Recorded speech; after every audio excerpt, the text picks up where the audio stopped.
C'est le temps d'entendre Samuel de Brouwer de l'Université York.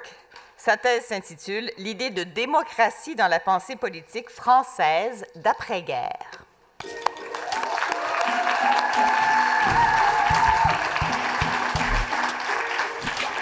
Bonsoir.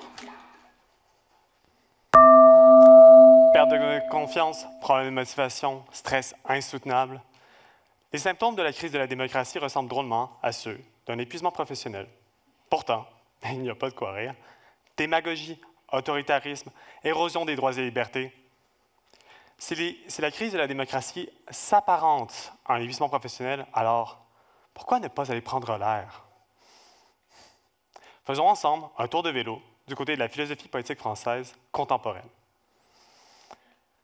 Au début de notre chemin, une question. Qu'est-ce que la démocratie? Comme beaucoup de concepts politiques, le mot démocratie a plusieurs définitions, parfois contradictoires. Afin d'y voir plus clair, penchons-nous sur un débat entre deux philosophes, Marcel Gauchet et Miguel Amansour, qui ont débattu de la question « Quelle est la véritable essence de la démocratie ?» Loin d'être une corde des plus difficiles à monter, étudier ce débat, c'est un peu comme ajouter une batterie à notre vélo philosophique. Pour mieux comprendre un sujet aussi complexe que la démocratie, nous allons utiliser l'énergie de nos méninges, mais aussi celle d'intellectuels brillants qui ont passé des décennies à y réfléchir. Ma méthode consiste à resituer le débat dans le contexte intellectuel de l'époque.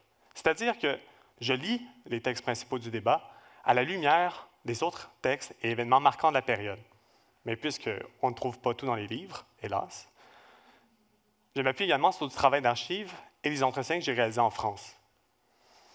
La question centrale du débat se présente ainsi. La démocratie est-elle essentiellement révolutionnaire?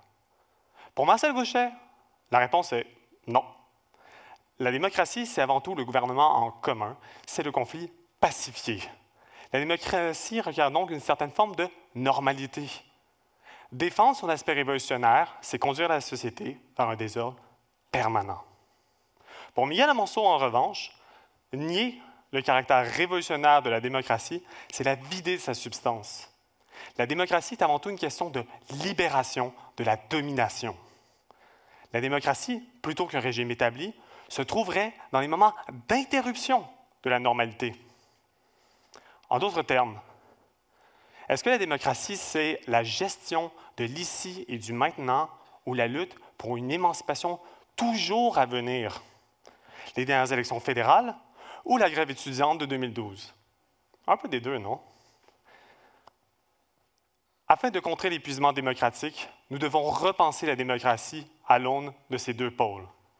Un peu comme comme deux cyclistes sur un tandem qui pédaleraient finalement à l'unisson.